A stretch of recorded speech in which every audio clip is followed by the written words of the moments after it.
राजेश डामर public voice में आपका बहुत बहुत स्वागत है। आज थानला में जयेश महापंचायत का आयोजन किया जा रहा है। चुनावी बिगुल बजते ही सभी राजनीतिक दल अपना अपना शक्ति प्रदर्शन कर रहे हैं। वहीं जयेश भी अपने शक्ति रूप में उपस्थित हो चुका है। जयेश ने अपना बिगुल बजा दिया है। वहीं थानला से जयेश के माजू डामर को प्रत्याशी बनाया, जो हमारे साथ उपस्थित हैं जयेश महापंचायत में। आज हम उनसे कुछ सवाल पूछते हैं। माजू भाई, आप पहले अपने बैकग्राउंड के बारे में बताएं कि आप पहले क्या करते थे और वर्तमान में आप जयेश से जुड़े हैं। उसके पहले आपका क्या बैकग्राउंड था, क्या करते थे? जी, पहले तो हम क्या है शिक्षक थे।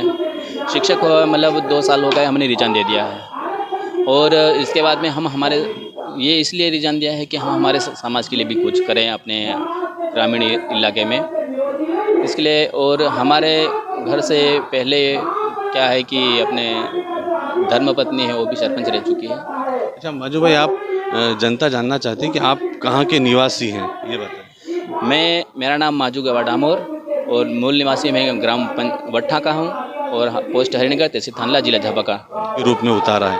क्या प्रमुख मुद्दे रहेंगे आपके चुनाव को लेकर? जयेश ने मुझ पर विश्वास किया है और अपने संगठन ने विश्वास किया है, तो हमारे मेन मुद्दे रहेंगे कि सबसे पहले शिक्षा, स्वास्थ्य और अपने जल जंगल ज़मीन और जो भी पर्यावरण में जो दूषितियाँ होते हैं उनको भी रोकना, ये हमारा मेन मुद्दा रहेगा। और अधिक से अधिक हमारे युवाओं को रोज़गार दिलवाने का रहेगा।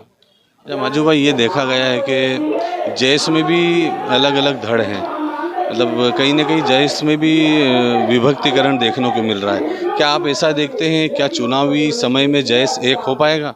जी हाँ, पहले से ही सभी संगठनों ने, जयेश में जितने भी संगठन अलग अलग हैं, आदिवासी समुदाय में अलग अलग जो संगठन हैं, सभी संगठन ने मिल के और सभी संगठन ने एकजुट होकर हमें जवाबदारी दी और मुझ पर विश्वास किया। और उन्होंने सबके कहने पे ही हम कर रहे हैं, अपनी मर्जी से नहीं कर रहे हैं। सभी संगठनों का इसमें समर्थन है।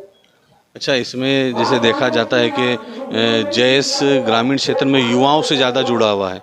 क्या युवा के साथ जो वृद्ध जन है वो भी जयेश का सपोर्ट करेंगे, क्या लगता है आपको? जी हाँ, पहले युवाओं ने सबसे पहले युवा शक्ति अपने युवाओं को जोड़ा।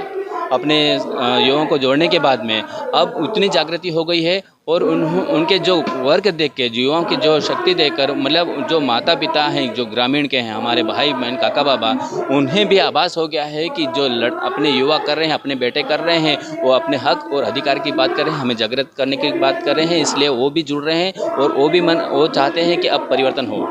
अच्छा, भाजपा से पूर्व में 2 बार विधायक रह चुके कल सिंह भाबर हैं, वहीं अभी कांग्रेस ने अपना प्रत्याशी घोषित नहीं किया है। देखा जा रहा है कि जो सिटिंग एमएलए हैं कांग्रेस में, उन्हीं को कांग्रेस फिर से प्रत्याशी बनाएगा।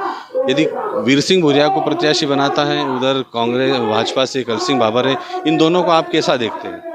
देखो, वीर सिंह भूरिया जी को भी टिकट, यदि वो वर्तमान विधायक है और उसी को टिकट मिलती है, तो जनता ने उन्हें यूज़ कर लिया है, वापर लिया है। और उनके जो वादे हैं और उनकी जो कार्यशैली है वो जनता ने देख ली है।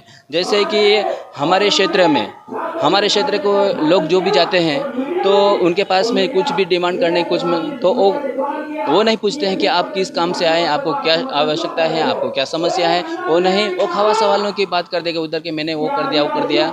और जब खवासा वाले जाएंगे तो फिर हमारे बारे उधर बोल देंगे कि हमने वो उधर टैंकर बांट दिया है, हमने डिक्की कर दी है। और बाकी जो आया है, जो व्यक्ति उसके प्रांगण में गया है या उसके ऑफिस में गया है, तो उनको कभी यह नहीं पूछा कि आपकी समस्या क्या है। तो उनकी मन की जो भावना है वो जनता ने भांप ली है, क्योंकि वो गुमराह बनाने का काम कर रहे हैं। इसलिए कभी भी उनको नहीं चाहते हैं। उन्होंने सिर्फ उनका जैसे टैंकर बांटना और डीपी लगाना, अधिकतर वो काम किया है। पर वो काम जनता भी जानती है कि वो कैसे किया और क्यों किया है, उसमें उसी का हक और हित है। अच्छा, जयेश मतलब कि जय आदिवासी शक्ति, तो यदि जयेश कुछ फेरबदल करती है तो क्या अन्य समाज के लोगों को भी इसका फ़ायदा मिलेगा?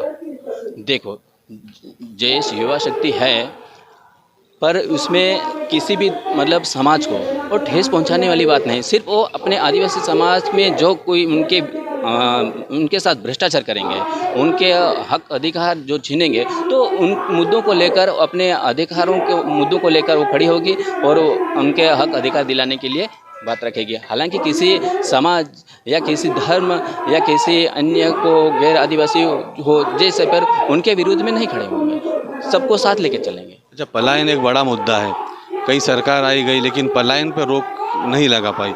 आप पलायन को लेकर क्या करना चाहेंगे?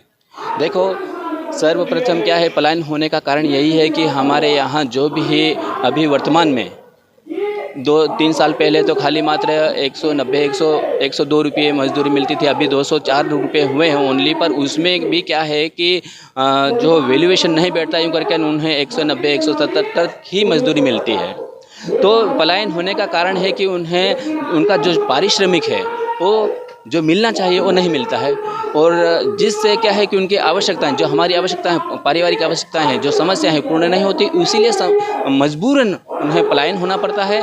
तो उन्हें रोकने के लिए हम उन्हें अपने समाज के लिए और अपने इस मध्य प्रदेश विधानसभा और अपने पूरे देश के जितने भी अपने हैं भाई, उनको अधिक से अधिक मजदूरी का जो लेवल है, जो उनका पारिश्रमिक लेवल है, वो जो गुजरात में मिलता है वो यहाँ भी दिलाने का पूर्ण प्रयास करेंगे, ताकि उससे क्या है कि यहाँ उनका पारिश्रमिक बराबर मिलेगा तो पलायन होने का फिर सवाल नहीं उठेगा।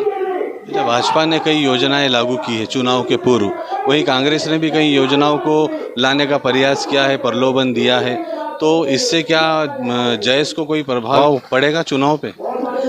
देखो, चुनाव के पहले जो घोषणाएं होती है वो तो प्रतिवर्ष होती रहती है, और पर जो 5 साल तक वो योजनाओं का अमल नहीं होता है, न क्रियान्वित होती है।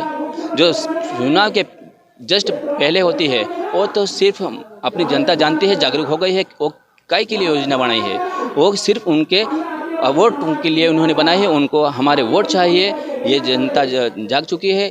तो अब जनता उन्हें इन जो योजनाओं में लुभान्वित होने वाली नहीं। जैसे सर्वप्रथम ये भी इन्होंने जैसे ही जो गैस चूल्हे हैं उन्हें ग्रामीणों में फ्री बांटने का योजना बनाई कि हमारी माँ बहनों को गैस चूल्हे फ्री मिल रहे हैं, फ्री मिल रहे हैं, तो जो भी फार्म भरेगा मिलेगा। हालांकि फार्म भरे और मिले भी, पर उसका मतलब भुगतान अभी उन्होंने 1400-1500 रुपया तक करके न पूरा वसूल लिया।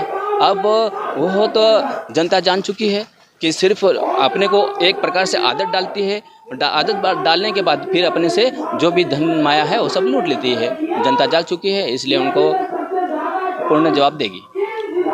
स्वास्थ्य और शिक्षा के साथ जयेश इस बार मैदान में उतरेगा। ये थे माजू डामर, जो पूर्व में शिक्षक थे, उन्होंने शिक्षक पद से इस्तीफा दिया और उनकी धर्मपत्नी सरपंच भी रही, समाज सेवा का दायित्व उठाया और जयेश ने इन्हें अपना प्रतिनिधि बनाया है। देखिए आगे क्या होता है इस महाकुंभ में, बने रहे हमारे साथ। धन्यवाद।